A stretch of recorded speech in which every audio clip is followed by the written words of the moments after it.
Hi guys, రెడీనా? Next part start చేద్దాం. కొన్ని క్వశ్చన్స్ ఉన్నాయి.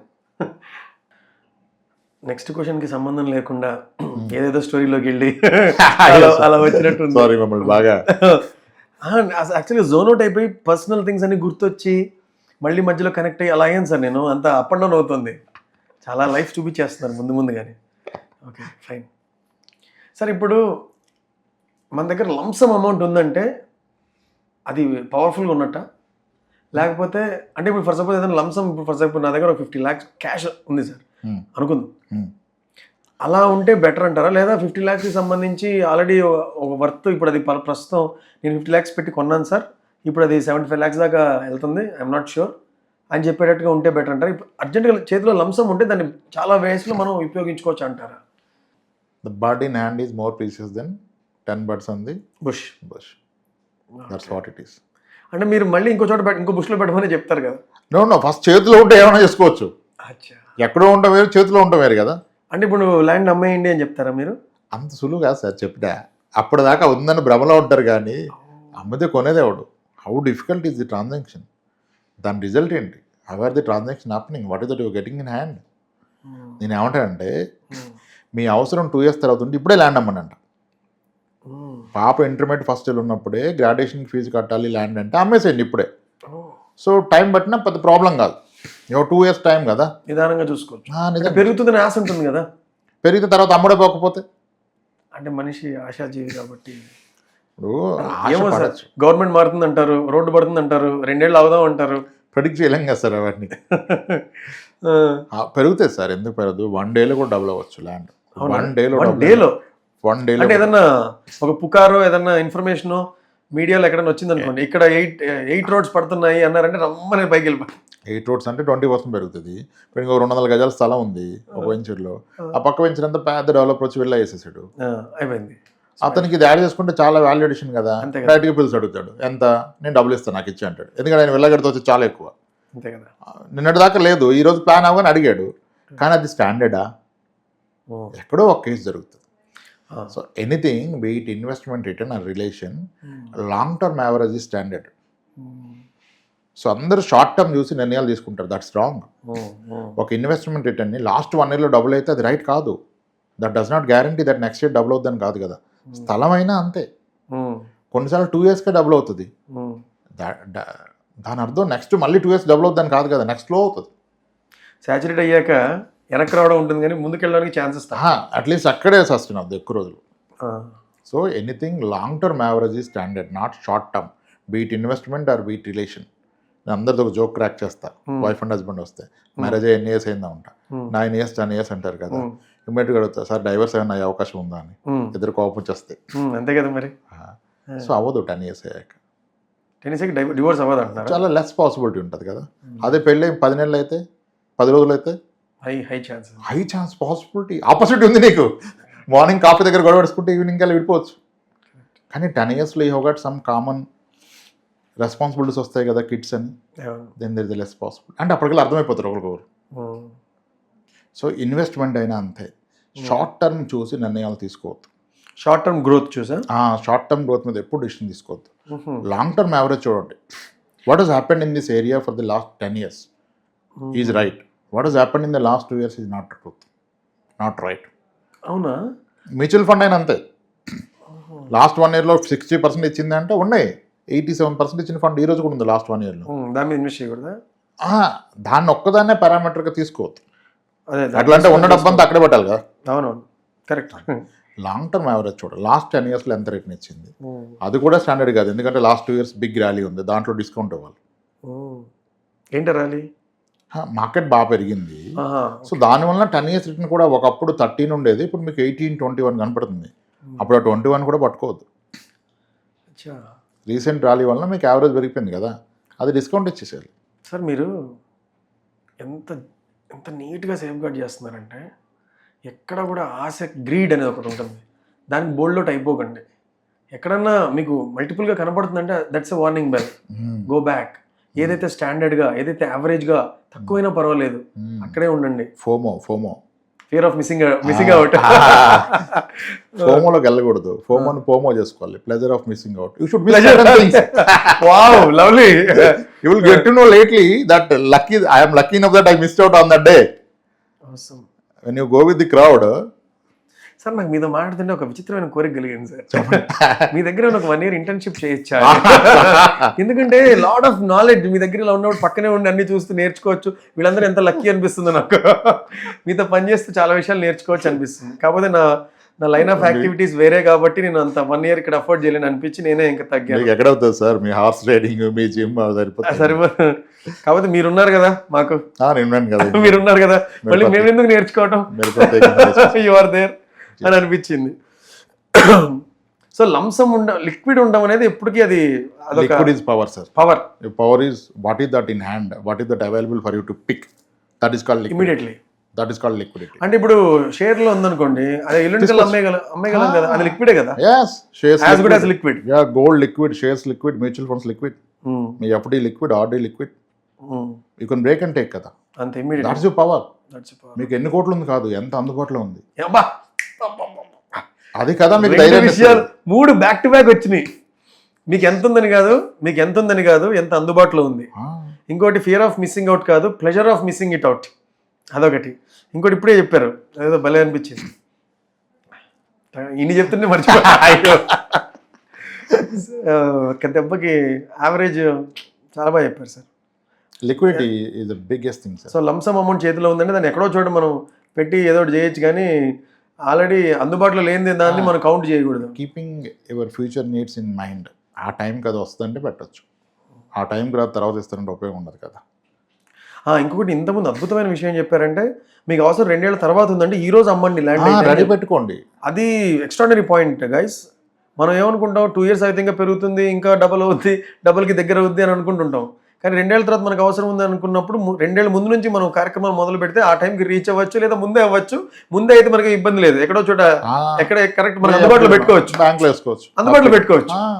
ఫస్ట్ దాన్ని అందుబాటులో తెచ్చుకోవాలి, అప్పుడు ధైర్యంగా మాట్లాడచ్చు సార్. కరెక్ట్. ఇప్పుడు చాలా మంది చూస్తాం, ఒక బిల్డర్ దగ్గర ఫ్లాట్ కొనడానికి వెళ్తాడు, బిల్డర్ నెగోషియేషన్ కూర్చుంటాడు. ఆఫ్ కోర్స్ వీడికి ఎలిజిబిలిటీ లేకపోయినా ప్రతి ఒక్కరు నెగోషియేట్ చేస్తాడు. కాబట్టి బిల్డర్ ఎప్పుడు ఓపెన్ అప్ అవ్వడు పూర్తిగా, అసలు సస్పెక్ట్ చేస్తాడు వీడు కొనగలడా. అవును, చూసి చెప్పలేం కదా. అవును, నేను ఏమంటానంటే, హోమ్ లోన్ కూడా బ్యాంక్స్ ముందే ప్రీ శాంక్షన్ లెటర్ ఇస్తాయి. ఓకే, ప్రీ శాంక్షన్ లెటర్ ఇస్తాయి అంటే నీకు ఇంత ఎలిజిబిలిటీ ఉంది, ఇంట్రెస్ట్ ఇస్తానని. ఆ ప్రీ శాంక్షన్ లెటర్ ప్లస్ ఒక చెక్ బుక్ పట్టుకుని వెళ్ళి బిల్డర్ ముందు కూర్చో, 2 టేబుల్ మీద పెట్టి మాట్లాడు. సరే, I got a loan approved from bank for 1.5 crore. Okay, here is the advance cheque, now you tell me the price, you see, then you will open up. అంటే ఏమంటున్నారు మీరు? నాకు పవర్ ఈజ్ లిక్విడిటీ. ఇప్పుడు మీ దగ్గర డబ్బు ఉందని ఉంది కాబట్టి వాడు ఓపెన్ అప్ అవుతాడు. లేకుండా చెప్తే వీడు కొండవు కానీ అందరికి చెప్తాడు బయటికి వెళ్ళా, నాకు 5-6 ఇస్తాడు రా, నేను తీసుకోలేదు అంటాడు. వీడు కొనలేడు కానీ నెగోషియేట్ చేస్తాడు. అనవసరంగా వాల్యూ చెప్పేసినాడు అవుతాడు. చెప్పరు, దే బిజినెస్ పీపుల్ కదా, దే నో.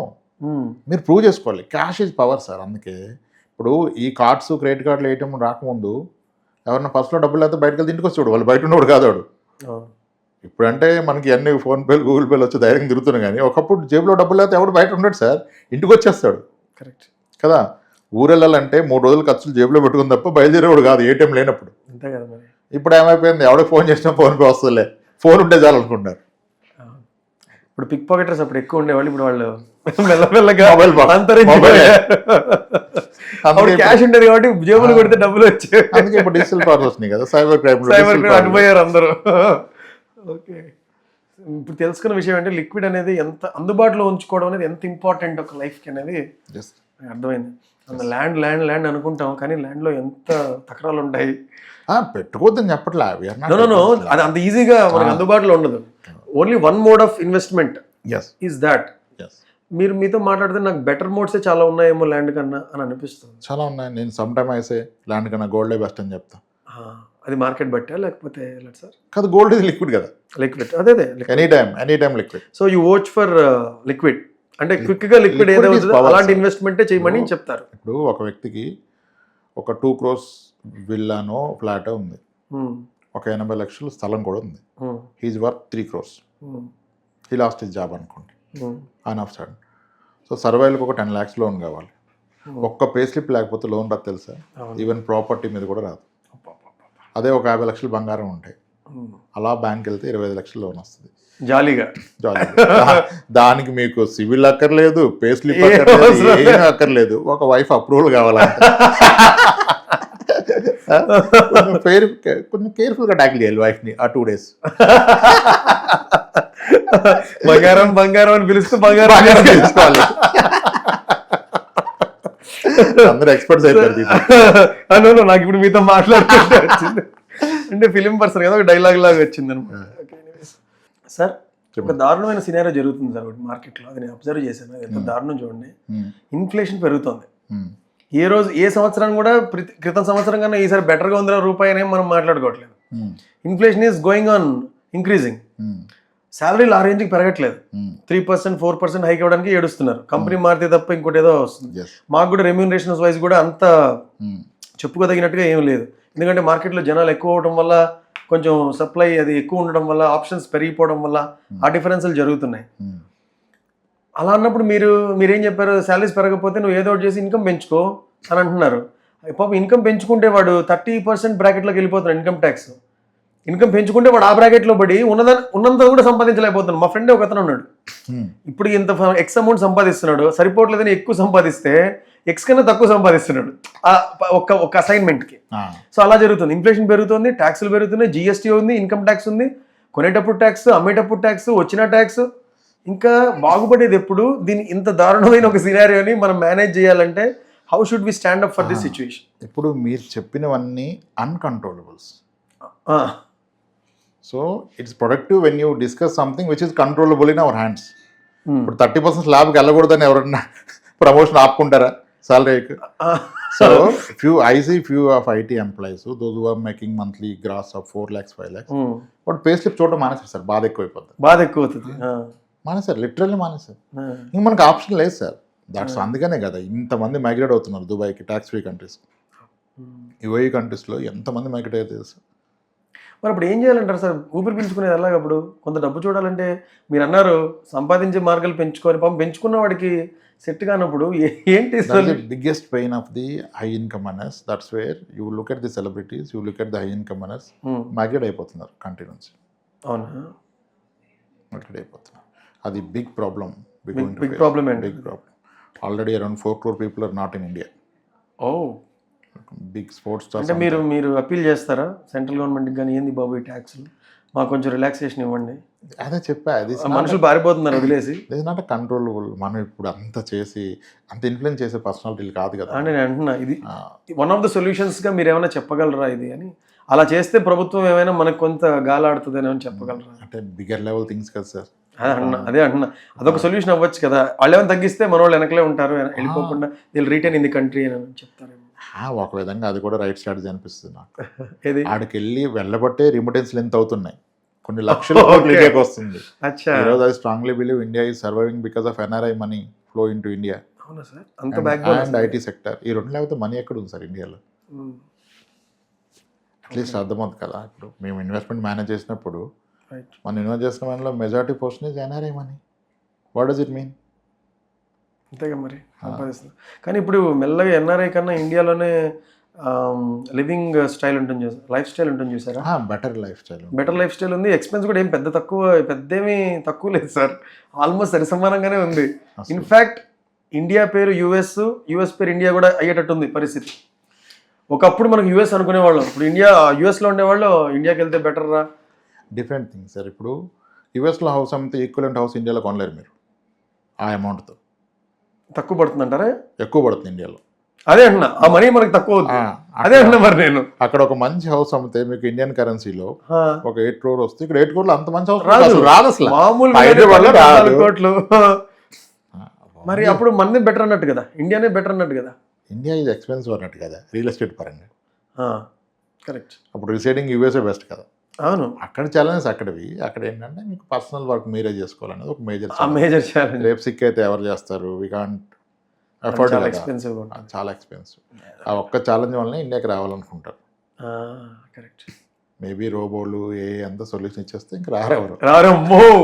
సర్వెంట్స్ ఉంటాయి, రోబో సర్వెంట్స్ ఇంకా రారు. సార్ మనకి రీసెంట్గా ఒక న్యాచురల్ కెలామిటీ లాంటిది ఒకటి చూసాం, కరోనా అని. ఎవ్రీ నవ్ అండ్ దెన్ ఏదో ఎప్పుడో జరుగుతున్నట్టు ఉంటాయి కానీ వార్స్ జరుగుతూనే ఉంటాయి. రెసిషన్లు మొన్ననే తేరుకున్నారా బాబు అని నీకు దెబ్బ పడుతుంది. సో ఇలాగ పెద్ద పెద్ద మన కంట్రోల్ లేనివి భారీగా అవుట్రేజ్ ఇచ్చేవి కొన్ని ఈవెంట్స్ జరుగుతూ ఉంటాయి. అలాంటి వాటి కోసం ఒక నార్మల్ పర్సన్, ఒక శాలరీడ్ కానీ లేదా any person who is responsible for their family, వాళ్ళు ఏమి యాక్షన్ తీసుకొని ఉంటే బెటర్ అంటారు? ముందుగా టైం కొనుక్కొని ఉండాలా, టైం కొనుక్కోవాలి, రీఛార్జ్ చేసుకోవాలి. ఇప్పుడు లెట్స్ ఏమవుతుంది టిపికల్గా, ఇప్పుడు ఒక మ్యూచువల్ ఫండ్స్ బెటర్ అనుకోండి. మ్యూచువల్ ఫండ్ ఇన్వెస్ట్ చేశారు, దాని మంత్లీ ఖర్చులు 1 లక్ష ఉంది, ఈయన దగ్గర ఒక 1 crore ఉంది. సో దట్ ఈజ్ కాన్ఫిడెంట్ ఒక 8 years సర్వ్ అవ్వగలను అనుకున్నాడు. ఇప్పుడు రెసిషన్ వచ్చింది మీరు అంటగా, అప్పుడు మ్యూచువల్ ఫండ్ క్రాష్ అయిపోయింది. 1 crore కాస్త 60 lakhs. Still you can survive for 60 months కదా. Correct. Recession will not continue for 60 months కదా, మేబీ 18 months 8 months. అంత ఇబ్బంది వచ్చినప్పుడు ఇంకా డబ్బు పెరిగిందా కాదా కదా, తినడానికి ఉందా లేదా ఒకటే కదా ప్రశ్న, ఆ స్థాయి వస్తాయి. అందుకని లిక్విడ్ ఈజ్ పవర్ అంట. ఆ రోజు లిక్విడ్ అసెట్టే కదా మనం సేఫ్ గార్డ్ చేసేది. ఇప్పుడు అంత రిజిస్ట్రేషన్ వస్తే 1 కోటి రూపాయల స్థలం ఎవడు కొండు, అసలు జీరో అయిపోతుంది, తగ్గడం కాదు. బయ్యర్ ఉండడు. అట్లీస్ట్ మ్యూచువల్ ఫండ్లో 50% పెడితే రిమైనింగ్ 50 వస్తుంది కదా. అవును, అదే బ్యాంక్ ఎఫ్డి ఉంటుంది, అలాగే ఉంటుంది కదా. కరెక్ట్. అందుకనే కొంత మేరకు లిక్విడ్ అసెట్ పెట్టుకోండి. మీ ఓవరాల్ అసెట్స్లో 10 కోట్లు వస్తుంటే కనీసం 2 కోట్లు లిక్విడ్లో పెట్టుకోండి. దాంట్లో 80 లక్షల బంగారం ఉండి ఎవడొద్దున్నాడు, కేజీ బంగారం ఆర్నమెంట్స్ కొని పెట్టుకోండి. మీతో మాట్లాడక అది ఫాలో అవ్వను నేను, 80% లిక్విడ్ పెట్టుకుంటాను. సూపర్ కదా. నాకెందుకు సార్, నాకు అందుబాటులో లేనిది పెరుగుతుందో లేదో కూడా తెలియ భ్రమలో బతకడం కన్నా నేను ఇది బెటర్ కదా, నాకు కళ్ళు ఎందుకు కనబడుతుంటుంది. అది ధైర్యాన్ని ఇస్తుంది కదా ఎక్కడికి వెళ్ళినా. అవును, మరి నేను 2 days లో నేను లిక్విడ్ చేసి చేతిలో పెట్టగలను. అది ఎక్కడ దానంటే ఎక్కడ తిరుగుతాను సార్ నేను. దానితో ఏదైనా కబ్జా అయినా, దానితో ఏదైనా లిటిగేషన్ అయిన తర్వాత తెలిసిన డాక్యుమెంట్ సరిగ్గా లేక అదో పెద్ద ఎక్కే గుమ్మం దిగే గుమ్మం ఇవ్వరం సార్. అది కోర్టుకి ఏదైనా ఒకటి నాదే అనో, ఈ వాల్ నాకు షేరింగ్ ఉందనో, ఈ వైడింగ్ లో పోయిందనో అంటే ఎవరు సార్ కూడబెట్టుకొని అంత అక్కడ పెట్టి. అదే అందుకే అంత పెట్టద్దు అక్కడ అని చెప్తాం. Correct, super sir. నేను అన్ని చెక్ చేసుకున్నాను, మొత్తం రాసుకొని వచ్చిన వాటికన్నా కూడా ఎక్కువ ఇన్ఫర్మేషన్ వచ్చింది. ఎందుకు ఒక రకమైన తృప్తి, ఒక రకమైన సెన్స్ ఆఫ్ అచీవ్మెంట్ ఉంది, సెన్స్ ఆఫ్ రెస్పాన్సిబిలిటీ పెరిగింది. ఇక్కడ నుంచి బయటకు వెళ్తే నేను ఎక్కడికి వెళ్తానో మొత్తం ఒక బ్రెయిన్ వాష్ అయినట్టుంది. ఐ థింక్ మళ్ళీ నేను మీతో పర్సనల్ మీటింగ్ మళ్ళీ వచ్చేటట్టుగా అనిపిస్తుంది సార్. ఓవరాల్గా మీరు ఎలాగో హోలిస్టిక్ అప్రోచ్లోనే మాట్లాడుతున్నారు కాబట్టి ఒక విషయం మీ ఎవరికైనా సరే, మన క్లయింట్స్కి కావచ్చు లేకపోతే ఎవరికైనా సరే ఒక విషయం చెప్పాలి అంటే, what is your best recommendation to have healthy financial habits? ఒక వ్యక్తి తన జీవితకాలంలో ఎంత సంపాదించాడో ఎంత ఇంపార్టెంటో, దాంట్లో ఎంత అనుభవించాడో కూడా ఈక్వల్ ఇంపార్టెంట్. అనుభవించడానికి సంపాదించాలి, వదిలేసిపోవడానికి కాదు. అంటే మీరు నెక్స్ట్ జనరేషన్ గురించి వద్దంటారా? ఎంత చేయాలి నెక్స్ట్ జనరేషన్? ఒక క్వాలిటీ ఎడ్యుకేషన్ ఇవ్వాలి, అది వాడికి సంపాదించుకునే. మరి ఇందాక మీరు పేరెంట్స్ ప్లానింగ్, పేరెంట్స్ దగ్గర డబ్బులు ఉంటేనే నెక్స్ట్ జనరేషన్ హెల్ప్, అదంతా ఏంది? వాడికి సంపాదించుకునే సామర్థ్యాన్ని క్రియేట్ చేస్తాం, సంపాదన ఇవ్వం. మరి అదే అంటుంది. ఓకే, కొడుకు సముద్రం అయితే ఆశలు ఇవ్వని బ్రతాడు, అసముద్రం అయితే ఆశలు ఇచ్చినా తగలాడతాడు. అబ్సల్యూట్లీ. సమర్థత ఇవ్వాలి, దానికి ఖర్చు పెట్టడానికి ప్లాన్ గా ఉండాలి, అంతే తప్ప. Okay okay. ఎంత అనుభవించాడు అనేది కూడా ఇంపార్టెంట్, అదే ఇంపార్టెంట్. ఓకే, అంతా వదిలేసిపోతే కాదు కదా. కరెక్ట్. చదువుంది ఎక్కువ అనుభవించిపోవటం, పోవడం గ్యారంటీ కదా. అవును, పొయ్యిలోపు అనుభవించండి అని చెప్తున్నాను. ఇందాక మీరు చెప్పారు కదా, సెకండ్ హస్బెండ్ ఎవరు, నువ్వు సంపాదించింది సెకండ్ హస్బెండ్ వాడుకుంటారు బాబు అన్నారు. అలా చెప్తే కానీ మన వాళ్ళు భయపడరు. సో ఓవరాల్గా ఇంకా చెప్పండి సార్, ఇంకా బెస్ట్ ప్రాక్టీసెస్ ఫైనాన్షియల్ థింగ్స్లో. ఏం లేదు sir, every investment has to be goal based. మందుని బట్టి జబ్బుని బట్టి మందు వేసుకోండి, నచ్చిన మందు వేసుకోవద్దు. Perfect, yes. ఓకే. మీకున్న నికర ఆస్తులో సాధ్యమంత ఎక్కువ లిక్విడ్గా అందుబాటులో లిక్విడ్, ఎస్. ఒకటి గోల్ ఓరియంటెడ్, ఇంకోటి లిక్విడ్ అసెట్. సూపర్. అండ్ మీ biggest investment is your kids. Invest on kids, both time and money. Super. Time and money, because ఈ lot of peoples biggest achievement in life ఏంటంటే, మా అబ్బాయి salary నాకంటే ఎక్కువతో start అయ్యాడు sir అంటాడు. How happy a parent? Correct, kada. When your son is making more money than your last 10 salary, his first salary is more than your last 10 salary. Many people are achieving it. All these guys have spend there time with their kids. money. Lovely sir. ఇల్లు కొనుక్కోవడం వదిలేసి పిల్లలు చదువుకు పెట్టిన ఉన్నారు excellent కదా, అది ఆ టైం బెటర్. సో పిల్లలు చెప్తే నేర్చుకోరు, చూసి నేర్చుకుంటారు. అవును. until unless we are disciplined enough, they will not be disciplined. Discipline in all fronts, Yes, not only in financial discipline, not only you are talking about the financial discipline but everything. yes. Okay, goal ఒకటి, liquid ఒకటి, spending time with kids, investing on kids. ఇంకా sir ఇక్కడ credit cards గురించి ఏమన్నా చెప్పాలనుకుంటున్నారా? అంటే వాటి మీద అంటే గబుక్కున అన్ని టిప్స్లో ఉన్నాయి సార్. 4 ఫోన్ కాల్స్ వస్తాయి, 3 క్రెడిట్ కార్డు రేపటికల్లా చేతిలో ఉంటాయి. నేను ఏటీఎం కార్డు పోగొట్టుకుంటే ఒకసారి దాన్ని మళ్ళీ కావాలని అప్లై చేసుకుంటే రావడానికి చాలా రోజులు పట్టింది. క్రెడిట్ కార్డు పోయింది, అప్లై చేసుకుంటే 2వ రోజు వచ్చింది. అంటే banker credit card is more profitable business కదా. అదే నేను అంటుంది. డెబిట్ కార్డ్ ఇస్తే ఆడు బ్యాంక్ లో డబ్బులు తీసుకుంటారు, అది క్రెడిట్ కార్డ్ ఇస్తే అది వాడేసి మీరు వడ్డీ కడతారు కదా ఎక్కువ వడ్డీ. Credit card is the one attracts around 45% interest per annum. 45% ఈ మధ్య పెరిగిందంట సార్. అది ఆన్ టైం పే చేయకపోతే, మినిమం బ్యాలెన్స్లోకి వెళ్ళిపోతే వెంట paying what 45-50% per year is use కదా. అంటే క్రెడిట్ కార్డ్ అనేది 2 వైపులా 10 ఉన్న కదా సార్, ఎలా అయినా వాడికి వస్తాను. అంతేలేండి, కరెక్ట్. డిసిప్లిన్గా వాడుకుంటే, ఎస్. ఓకే.